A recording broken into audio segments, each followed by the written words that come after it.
제가 왜 이 말씀을 여러분에게 하냐 하면은 지금 우리가 이해하고 있는 개신교나 캐톨릭은 바울 사도가 수많은 서신을 통하여 당시 초대교회라고 할 수 있는 메시아닉 회당, 메시아닉 공동체, 메시아를 믿는 유대인과 메시아를 믿는 이방인들이 모였던 최초의 교회 형태. 사실 그거를 광야 교회의 연이은 회당의 모습이죠. 그것을 메시아닉 회당이라고 말할 수 있는데 거기에서 이렇게 서신들을 보내며 일깨우고 주의를 주고 가르치고자 한 것은 지금 캐톨릭이나 개신교에서 하고 있는 많은 일들을 막기 위한 거였다는 것이죠. 그거를 우리가 이해하면 우리가 성경을 새롭게 볼 수 있고 이스라엘을 교회와 이스라엘은 다르다라는 헛소리를 안 할 수 있습니다. 왜 그러냐 하면은 이스라엘의 역사와 토라라는 하나님의 말씀과 예언서와 시편과 선지서를 뺀 신약은 없습니다. 그런 신약을 가지고 그 중에서도 복음서는 또 빼버리고 바울의 서신들만 가지고 신학을 만들어 놓은 것이 오늘날의 신학의 주류입니다. 그래서 거기에는 너무나 많은 문제를 갖고 있어요. 오죽하면 조용히 신학이 다 나왔겠어요. 하나님이 상관하지도 않는 그런 신학을 만들어 놓고 자기 마음의 욕심을 따라 믿고자 하는 자기 자신과 그것을 따르고자 하는 자들을 많이 양상해 놓은 심각한 문제점들이 생기게 되는 것입니다. 자, 그래서 바울의 모든 서신에서 보면 이것이 나옵니다. 바울이 깨달은 신비가 있어요. 그 신비의 첫 번째는 1장에 나오는 대로 하나님이 유대인 가운데서 그 안에서 그 역사 안에서 그리스도를 주셨다라는 사실이에요. 그 두 번째로 깨달은 것은 그 그리스도 안에서 이방인을 그리스도로 말미암아 그리스도를 둘째 아담으로 삼으사 그리스도의 접붙임으로 그리스도라는 감람나무를 통해 한 나무 안에 들어올 수 있게 하셔서 그도 하나님이 작정하신 기업과 유업을 상속으로 받을 수 있게 하셨다. 이것이 두 가지입니다. 그래서 바울의 서신들을 보면 이 메시아닉 공동체 안에서 아브라함의 후손인 야곱의 자손인 유대인과 그렇지 않은 이방인들이 얼마나 충돌을 하며 어떤 문제를 일으키며 이방의 누룩이 들어와서 어떻게 이미 메시아닉 공동체가 잠식되고 있으며 그 안에서 실제적인 유대인과 이방인 간의 권력 다툼은 어떻게 진행되고 있으며 그래서 그거에 대한 최종적인 결론은 어떠한 메시지로 마무리 짓고 있는가. 이것이 지금 이 에베소서뿐만이 아니라 바울 서신의 특징들입니다. 여러분, 하나님의 나라는 민주주의 국가가 아닙니다. 명심하십시오. 우리가 이념을 가지고 자유민주주의를 지키는 것은 자유라고 하는 하나님의 가장 중요한 보편적 가치를 위해서입니다. 민주주의 자체가 민주주의도 북한도 북괴도 민주주의라고 그러죠. 인민민주주의 이렇게 말하죠. 뭐 중화민주주의죠. 중국도. 그러니까 민주주의만 말해서는 안 됩니다. 우리는 자유의 가치를 위해서 이것을 속이지 아니하는 가치를 주장하는 자유민주주의에 우리가 서고 그 가치를 우리가 지키겠다고 싸우는 거지 하나님의 나라가 민주주의라서 싸우는 건 아닙니다. 하나님의 나라는 왕국입니다. 그런데 성경이 말하는 하나님의 나라는 연방 왕국입니다. 무슨 말이냐? 유대인뿐만이 아니라 허다한 모든 민족들을 부르셔서 그들에게 그들의 나라를 삼으시고 그 나라들이 함께 모여 한 주의 몸을 이룬 하나의 우주적 교회 전체를 하나님의 나라라고 하는 겁니다. 왜? 이 몸의 머리는 그리스도고 그리스도를 말할 때 이 몸까지도 포함해서 한 사람이라고 얘기하기 때문에 한 세 사람이라는 개념은 이것을 말하는 겁니다. 에베소서뿐만 아니라 골로새서 빌립보 이런 데서 계속해서 한 세 사람을 이룬다라는 뜻은 나 하나, you individual, 내 개인에 대한 말하는 것이 아니고 이건 나는 그냥 새 피조물이 된 자고 한 세 사람을 이룬다라고 말할 때 그것은 둘째 아담 예수와 예수 그리스도라는 감람나무에게 원가지들이 찍어내고 접붙여진 이방인 가지가 이 진액을 빨아들임으로 같은 열매를 맺는 자가 되어 그의 몸이 되었을 때 이것이 한 새 사람이란 겁니다. 이 안에는 줄기 중에 이 감람나무의 줄기 중에 첫째 아담으로 이어져서 아브람과 다윗의 후손으로 이어졌던 야곱의 후손으로 이어졌던 유대인도 있고 둘째 아담에 속한 예수 그리스도께 양자로 말미암아 양자된 자들도 있고 장자와 양자들이 한 몸이 된 것이죠. 한 세 사람. 교회는 구약 광야교회와 신약 말세교를 합쳐서 교회라고 하는 것이고 엄밀한 의미로 교회는 지금 우리가 말하는 교회라는 개념으로 쓰이지 않는 것이 정상입니다. 오히려 메시아닉 공동체라고 쓰여야 됩니다. 제가 여기 영어로 Commonwealth라고 쓰인 게 이게 연방제로 이루어진 나라를 연방을 Commonwealth라고 합니다. 영연방 제국이 있죠. 호주, 뉴질랜드, 영국, 캐나다 이게 영연방이죠. 이 Commonwealth입니다. 미국이 연방이죠. 미 합중국은 연방 국가입니다. 왜냐하면 미국의 나라가 조그만 손바닥만한 태평양 연안에 있는 섬들 이런 것까지 다 합쳐갖고 미국의 영토가 전 세계에 한 16개 정도 있다 그래요. 16개. 굉장히 많죠. 그게 미국 연방 안에 있는 미국의 영토들입니다. 연방입니다. 그래서 우리가 말씀을 전하는데 어디까지 전해야 되느냐? 예루살렘과 유대와 사마리아와 라고 했을 때 그 다음에 땅 끝까지 한 것은 하나님이 아브라함에게 약속하신 땅, 그 다음에 여호수아의 정탐꾼들이 가서 밟아와서 모세 앞에 놓고 땅 분배를 확실하게 다 했던 그 현실의 땅 끝을 얘기합니다. 유대에서 사마리아로 그 다음에 땅 끝, 국경을 말하죠. 이스라엘의 국경. 그리고 이 안에서 섞여 사는 이방인들까지 포함해서 땅끝이란 말의 1차적인 뜻은 이스라엘 전체의 마지노선이라는 국경에 해당하는 땅끝. 그리고 또 땅끝은 이 땅끝으로부터 연결된 모든 이방 나라들을 연방 개념으로 보는 것이 정상입니다. 그래서 어떻게 보면 복음은 서진했다. 이 말도 크게 맞지 않는 이유가 있습니다. 왜냐하면 12사도 중에 이미 동방으로 가는 것은 도마가 가서 인도에까지 복음을 정했고 인도의 도마가 전한 복음으로 인도의 작은 소왕국 중에 하나가 변화돼서 거기에 있었던 공주가 도마의 명령을 받고 중국으로 당시에 어디까지 오냐면 막 시작하고 있는 가야 나라까지 와서 김해수로 왕하고 결혼을 해서 그래서 허황후라는 이제 가야 왕국의 최초의 황후가 돼서 허황후의 7 아들에 대한 신비한 전설들까지 다 나오고 있어요. 이건 역사예요. 이 역사를 부인할 수가 없어요. 그 허황후가 가지고 왔던 복음이 바로 기독교 신앙이었던 것이죠.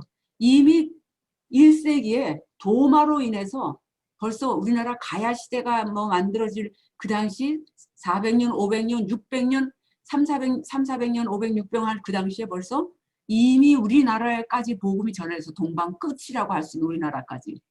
그러니까 복음을 서진한다는 것, 그거는 전체적인 주류가 그렇게 퍼졌었다는 거지 실제는 그렇게 설명해서는 안 되는 거죠. 그래서 거꾸로 돌아서 이제 미국에서 한반도로 와서 중앙아시아를 거쳐서 다시 유대로 가면 끝난다. 그 말도 틀린 말은 아니지만 꼭 그렇지는 않습니다. 왜냐하면 예수님의 말씀은 이 복음이 유대 땅 전체에 퍼지기 전에 끝이 온다 그랬거든, 세상. 그런 거 보면 세상의 끝이 올 때까지 유대 전체가 하나님께로 돌아오는 복음화는 일어나는 것이 거의 불가능하다. 이런 말로 생각해 볼 수도 있는 거죠. 자, 3장 1절부터 4절까지 같이 소리내서 읽읍시다. 시작. 이러므로 그리스도 예수의 일로 너희 이방인을 위하여 갇힌 자 된 나 바울이 말하거니와 너희를 위하여 내게 주신 하나님의 그 은혜의 경륜을 너희가 들었을 터이라. 곧 계시로 내게 비밀을 알게 하신 것을 내가 먼저 간단히 기록함과 같으니 그것을 읽으면 내가 그리스도의 비밀을 깨달은 것을 너희가 알 수 있으리라. 자, 이 말씀에서요. 여기서 이렇게 나오죠. 너희 이방인, 너희들, 그 다음에 우리들, 이 개념이 확실히 또 나오죠. 우리는 카도시, 너희들, 하디스, 이렇게 분명히 나눠집니다. 그래서 그리스도 예수일로 니는 이방인들 때문에, 유대인들 때문이 아니라 이방인들을 위해서 갇혔다. 이 사건은 사도행전 21장 21절과 29절에 나오는 사건이죠. 바울이 이방인, 그 누구냐면은 헬라인에서 개종했던 에베소 사람 드로비모를 데리고 예루살렘에 들어갔다가 군중들의 오해를 받고 여기서 체포되면서 갇혀버립니다. 그래서 바울이 이것을 내가 너희 이방인을 위하여 갇힌 바 되었다 하는 역사적 배경이 바로 이겁니다. 그 다음에 또 바울이 자기가 누굽니까?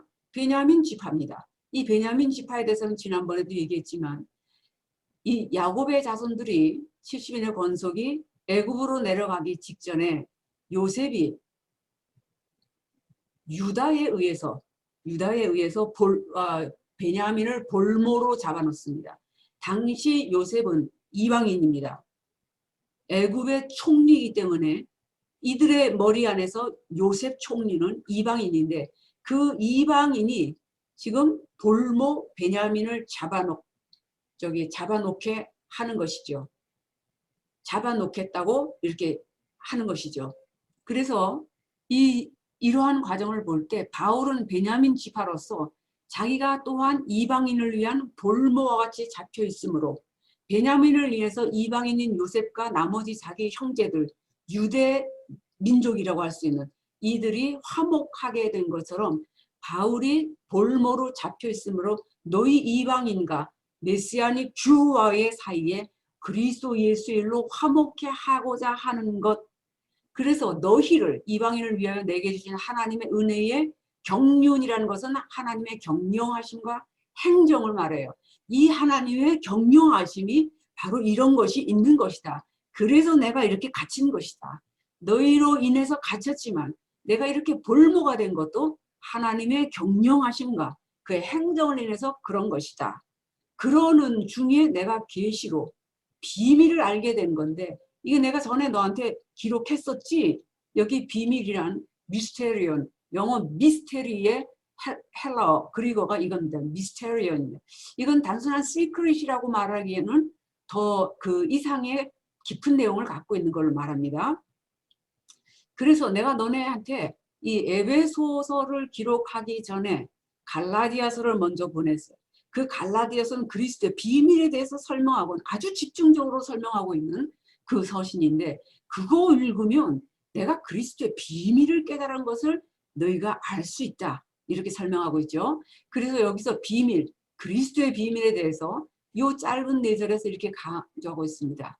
자, 또한 그것을 읽으면을 나타내는 사도행전 15장 13절에서 18절의 내용이 보면 온 무리가 가만히 있어 바나바와 바울이 자기에게 하나님께서 자기들로 말미암아 이방인 중에 행하신 표적과 기적에 대하여 말했다는 거예요. 그러니까 바울과 바나바가 예루살렘 총회에 올라가고 공회에 올라가서 거기서 막 이방인 안에 역사하신 하나님에 대해서 막 얘기를 하는 겁니다. 유대인들이 메시아닉 공동체에 들어올 수 없다. 만약에 들어오면 이들도 할례를 받아야 된다. 막 이런 게 너무 규제가 심한 게 다시 막 율법주의가 메시아닉 공동체 안에 일어나니까 바울이 이것을 누가복음에 이렇게 쓴 것이죠. 그런데 이런 거를 보면 어떤 기적이 일어났다는 걸 내가 너에게 썼던 것을 읽어본다면 이런 뜻을 갖고 있습니다. 자, 3장 5절 다 같이 읽겠습니다. 이제 그의 거룩한 사도들과 선지자들에게 성령으로 나타내신 것 같이 다른 세대에서는 사람의 아들들에게 알리지 아니하셨으니 자, 이 5절을 잘 보세요. 이제 그의 거룩한 사도들과 선지자들 이 표현은 사도의 바울의 편지에 자주 언급되는 말이고 이 표현 자체가 당시에 아주 중요하게 쓰인 표현이라고 확실히 볼 수 있습니다. 누구에게? 유대인들에게. 지금 거룩한 사도들과 선지자들이라는 말은 신학적 개념의 얘기가 아닙니다. 요거는 전적으로 유대적 개념의 얘기입니다. 요거를 탁 띄어서 신학적 개념으로 그냥 뿌리 없는 재해석을 하니까 오늘날의 아파슬 누구, 프라핀 누구라는 호칭이 생기게 된 거죠. 뭐 하고 싶어서 하는 거야 말릴 수는 없지만 그러다 보니 그냥 극단적인 신비주의 그다음에 뭐 난리를 치고 이제 자꾸 비난을 받는 일들이 일어나는데 오해입니다. 이거는 거룩한 사도들과 선지자들은 사실상 유대적 용어들입니다. 자, 보세요. 사도라는 뜻은 뭐냐?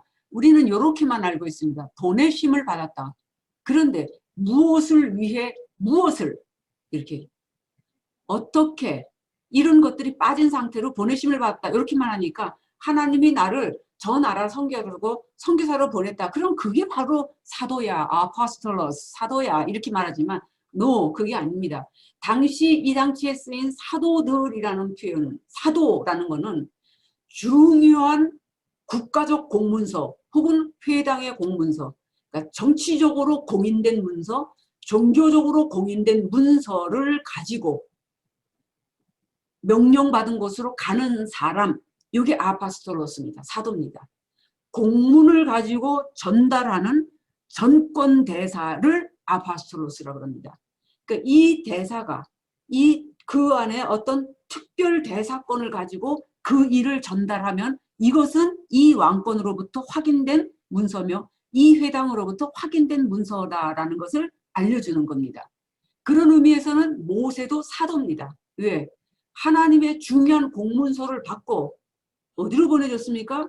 이집트로 보내졌죠. 그리고 그 이집트에 보내진 문서 안의 내용은 무엇입니까? 바로를 향하여 내 백성을 놓으라. 이스라엘을 향하여는 이집트에서 나와라. 이 두 가지입니다. 똑같이 바울도 사도로 아파스톨로스 어디로 보내졌습니까?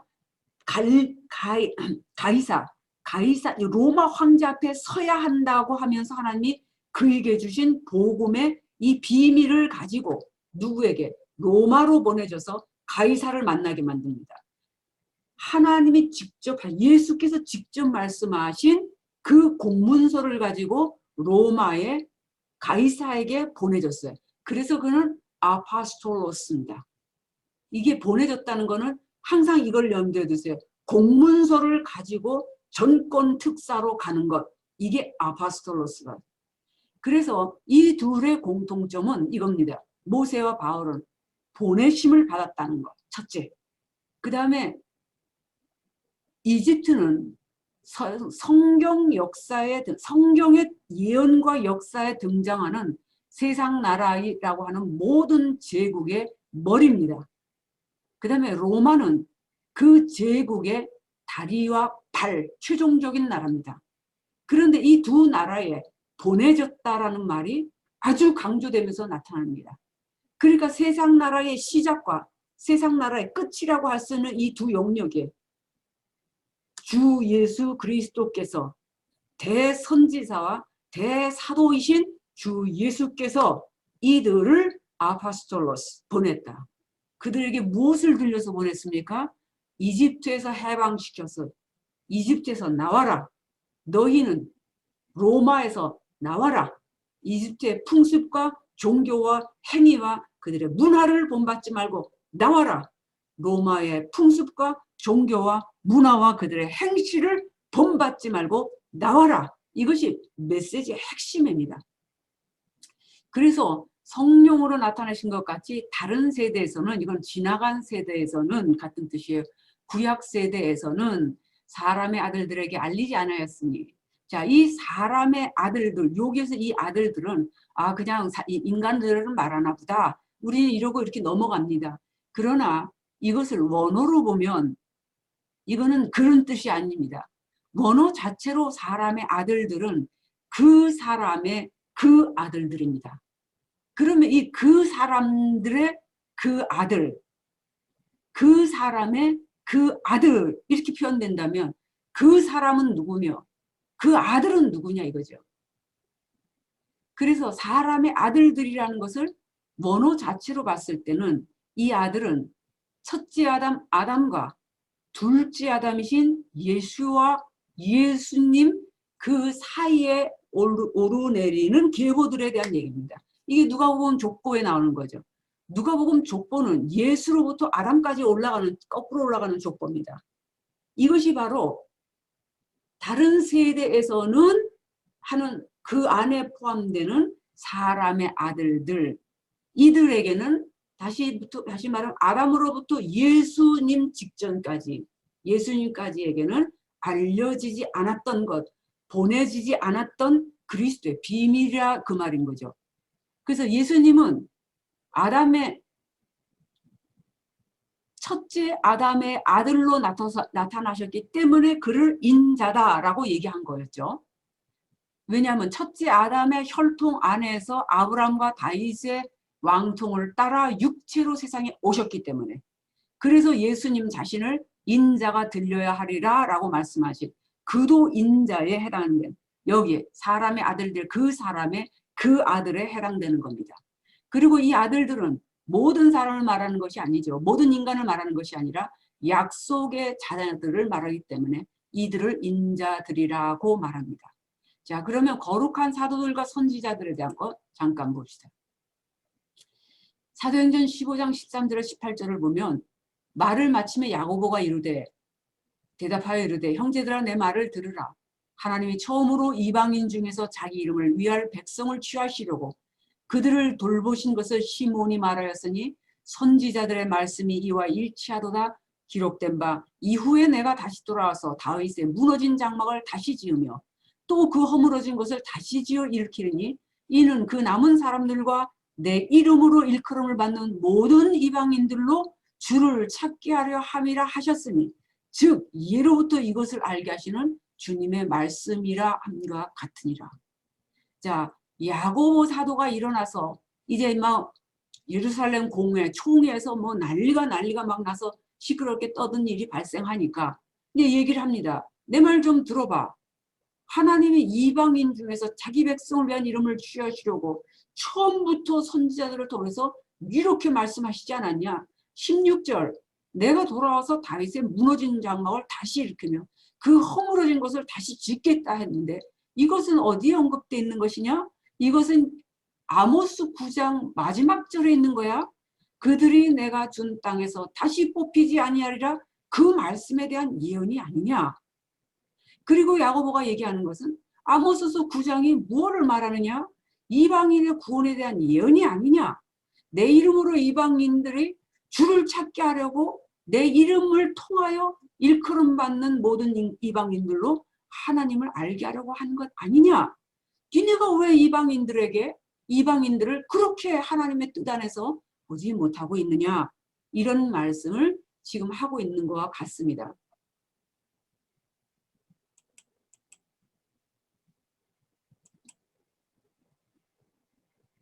자, 요거를 잠깐 보면요.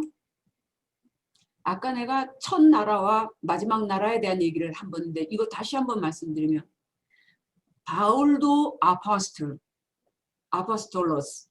모세도 아포스톨로스, 모세도 사도고 바울도 사도며, 모세는 공식적인 선지자였고 바울도 선지자인 바울이라고 성경의 신약에 분명히 얘기합니다.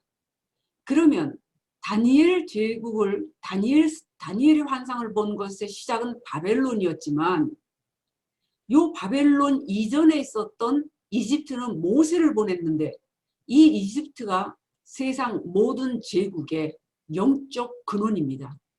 모든 영에 이집트의 신으로 말미암아 퍼졌다, 이렇게 봐도 틀리지 않습니다. 그리고 이집트의 신의 영역은 아주 더 올라가면 니무르스로부터 시작되는 고대 바벨론의 영적 상황에서 나옵니다. 그래서 이집트는 어떤 의미로서는 제국들 7개가 언급되는 이 전체 인류 역사 전체에 관여되어 있고, 이집트의 신들, 이집트의 영들은 그 영적 근원을 세계 전체에 뿌리를 내리고 지배하고 있다고 봐야 됩니다. 지금의 이집트 그것만 생각하면 안 되고, 그 이집트에서 피라미드까지 그 세워 올린 그 영적 정신적 근원에 대해서 꿰뚫어 볼 수 있는 것들이 있어야 됩니다. 이집트가 아브라함 시대에 이미 하나님의 족장들이 거기서 뭐 먹고 살아야 될 정도의 어마어마한 제국을 먼저 이루었죠. 그 영적 뿌리는 가인에게서부터 시작된 거죠. 그렇게 쭉 올라가다 보니. 자, 그렇게 해서 영적 뿌리를 갖고 있는 그 족보와 계보를 갖고 있는 이 이집트를 하나님께서 이집트의 모세를 사도와 선지자로 보냈을 때 하나님이 모세가 선포할 때마다 무엇을 하셨냐? 이집트의 신을 심판하셨다. 그렇게 돼 있어, 성경에. 이집트의 신을 심판해 버리신 겁니다. 그리고 사도 바울을 갖다가 로마로 보내실 때 하나님은 가이사에게 복음을 전하는 바울의 메시지를 통하여 이미 로마에는 하나님의 심판이 그 로마의 신들에게 심판이 떨어진 것이죠. 그래서 로마는 서로마가 일찍 망하죠. 동로마가 좀 남습니다. 자, 그래서 이 이집트는 그 바벨론 다니엘의 계시로 봤을 때는 그 이전이기 때문에 영적 근원이라고 봐야 된다면 이집트 다음에 아수르가 있었고 그 다음에 바벨론, 메데파사 이렇게 나가는데 이 바벨론과 메데파사는 같은 동네에 들러붙어 있는 나라들입니다. 같은 동네 안에 소위 중동이라고 말하는 중동보다는 근동과 중동이 합쳐져 있는 그렇게 들러붙어 있는 나라를 머리와 몸통이라고 하나의 몸으로 볼 때 몸통이라고 보죠. 우리 하나님의 교회를 말할 때도 하나의 나라로 하나의 머리로 하나의 몸으로 얘기합니다. 하나님은 세상 나라를 얘기할 때도 이와 같이 하나의 머리로 이집트로 그 다음에 하나의 몸통으로 많은 지체를 가진 나라들로 이런 연방 개념으로 말씀하십니다. 하나님의 천국을 얘기할 때도 천국의 대표적인 게 이스라엘이고 이스라엘을 얘기를 할 때 하나님은 이스라엘만 얘기하는 것이 아니라 이스라엘의 땅 끝이라고 할 수 있는 국경, 영토 끝에서 연결되는 모든 열방, 다시 말해서 이스라엘을 세상 중앙에 심으시고 이스라엘 주변에 둘러있게 한 모든 민족들 이렇게 포함되는 거죠. 이 나라들 안에서 자기 백성이 될 자들을 예수 그리스도, 둘째 아담 예수 그리스도, 감람나무이신 예수 그리스도로 말미암아 접붙임을 통하여 양자를 삼고 양자로 허다한 자녀들을 얻으셔서 그들로 하나님 나라의 백성일 뿐만 아니라 그리스도의 몸을 이루어 머리이신 그리스도와 그 몸인 양자들의 합심이 한 세 사람이며 그 한 세 사람이 곧 하나님의 나라다라고 말씀하신 거예요. 그 다리에 해당되는 거는 이 세상 나라의 헬라와 그리스, 이 다리로 인해서 이스라엘이 완전히 파멸해버리죠. 그 다음엔 아렛다디와 발인데 이 로마에 의해서는 사실 헬라에 의해서 완전히 파멸됐고 로마에 의해서는 나라가 없어져 버렸다 이렇게 보면 됩니다. 그나마 파멸된 나라들이 없어진 겁니다. 이 파멸된 나라가 없어진 그때 없어진 때 환상 가운데 보이는 게 이 뜨인 돌이에요. 제가 뜨인 돌에다 십자가를 이렇게 그려놨는데 이 뜨인 돌이 발을 들이쳤더니 발과 발가락을 들이쳤더니 이 우상 전체가 무너졌어요. 이 시대적 역사의 시점 마지막 때에 가칭 신로마 제국이 등장했을 때 하나님을 대적하는 적그리스도의 나라 가칭 신로마 제국 제8째 왕 7번째 머리의 나라 이 나라를 하나님이 쳤더니 뜨인 돌로 사람의 손으로 하지 않은 것으로 쳤더니 이 뜨인 돌이 뭐냐? 게자르 이것이 자르다라는 뜻을 갖고 있지만 사실은 이거 좀 어려운 표현이라서 설명은 우리가 좀 더 잘한 다음에 하겠습니다. 운명을 결정하는 돌입니다. 그리고 잘라 끊어내버리는 돌입니다. 이런 뜻을 갖고 있어요. 이렇게 해서 하나님이 무너뜨렸다. 자, 그래서 제국도 하나님을 대적하는 한 나라다. 여러 제국들이 모여 한 세상 나라를 이룬다. 이해가 되시죠? 많은 지체들이 모여 한 몸을 이루고 그 한 몸을 고린도전서 12장 12절에 그것을 그리스도라고 말하고 그리스도가 곧 하나님의 나라이므로 회개하라 천국이 가까웠느니라 하늘 때 그리스도를 영접하는 자는 이미 하나님 나라 곧 그리스도가 네 앞에 있는 것과 같다. 이런 설명과 같은 것이라 볼 수 있습니다. 조금 더 다시 이쪽으로 넘어가서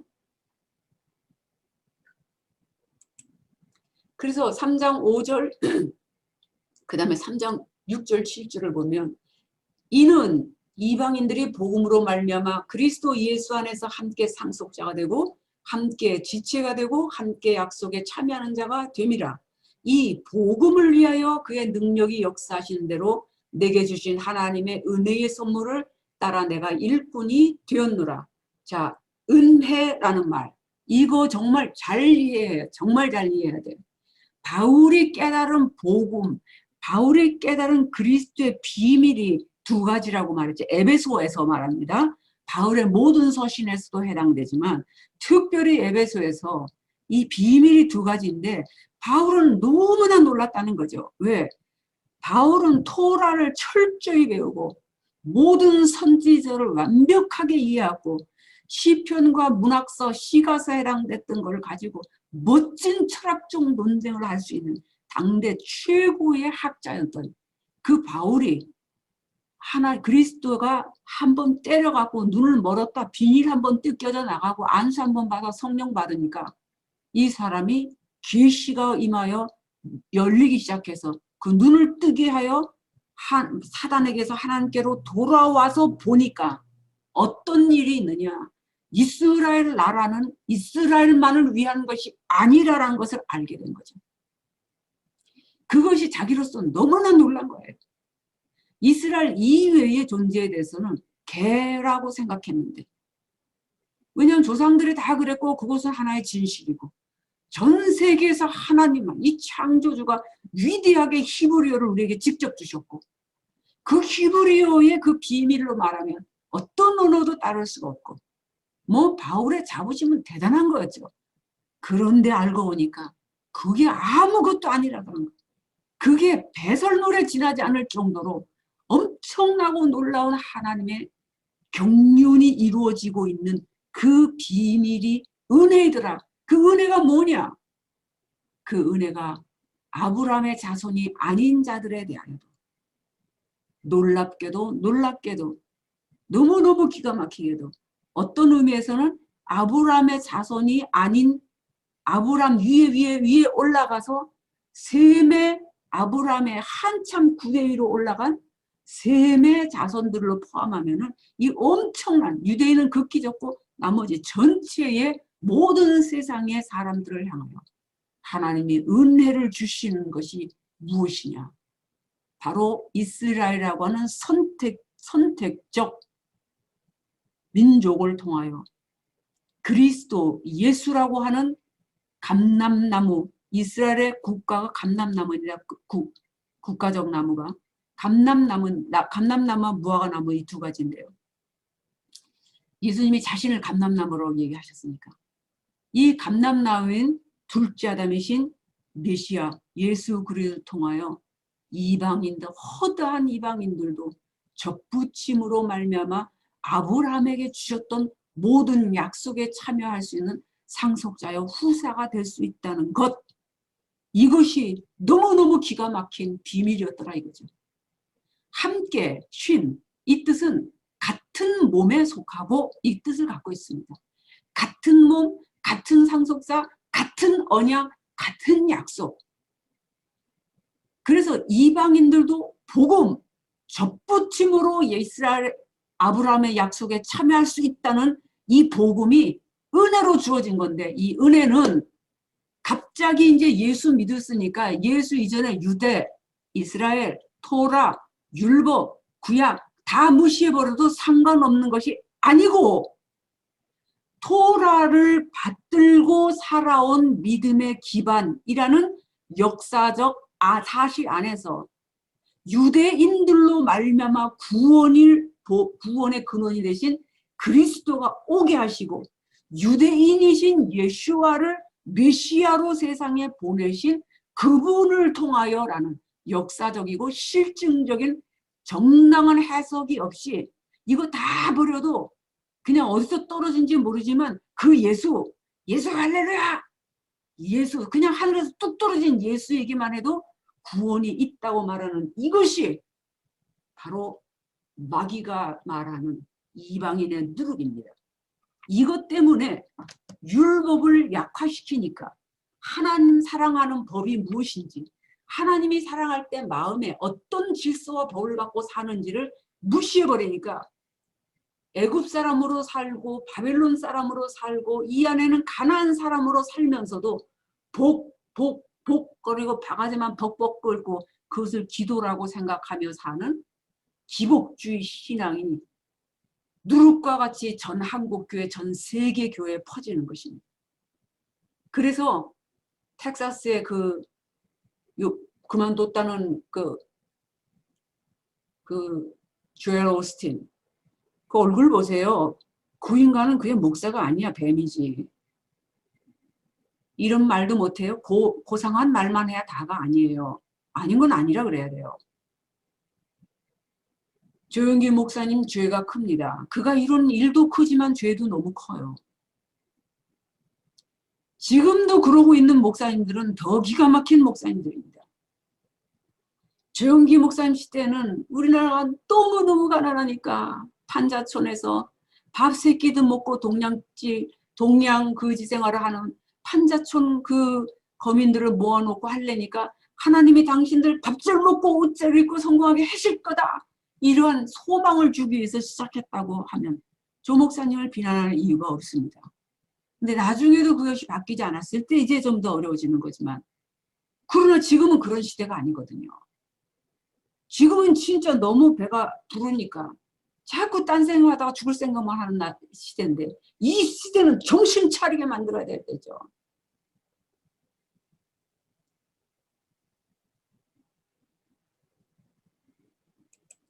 요거 이해되시죠? 구약을 무시해버리고 약화시켜버리는 것도 범죄입니다. 예수가 유대에게서 나시고 그리스도가 아브라함에게서 나셨다는 사실을 무시해버리고 그냥 예수 그리스도만 잘 믿고 할렐루야 그러면 구원을 받는다. 구원을 못 받는다는 말은 아니지만, 그러나 그것은 내가 원하는 방향으로 내 마음속 깊은 곳에 있는 본질상 진노의 새끼인 나에 대해서 너무 후한 점수를 주는 경향이 있어요. 그렇게 되면 듣기는 들었는데 구원은 못 받을 수 있다, 그 말입니다. 마태복음 7장 21절, 아니 주님 뭐 그런 얘기를 하세요? 아니 우리가 언제 주님을 안 섬겼어요? 주님이 길거리에서 말씀하실 때 우리가 들었고, 우리가 주의 이름으로 귀신도 내쫓고, 우리는 가르치고 전도하고 병도 고치고 구대도 행하고, 우리가 그렇게 했는데 모른다고요? 나도 몰라. 이게 이 말입니다.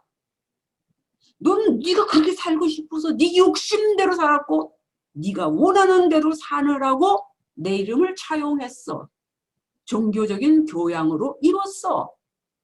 너는 이스라엘의 역사 안에 현존하시는 하나님, 큰 권능으로 애굽 왕 바로와 그 백성을 멸망시키고 그 신을 심판해버리고 바다를 갈러 그 백성들 끌어내어 광야에서 나를 섬기게 하고 그들에게 내가 친히 쓴 돌판 2개를 법으로 주어 그 법 안에서 행함으로 나를 사랑함을 증거해 보이라고 말한 내 말을 다 무시하고 네 맘대로 살았잖아.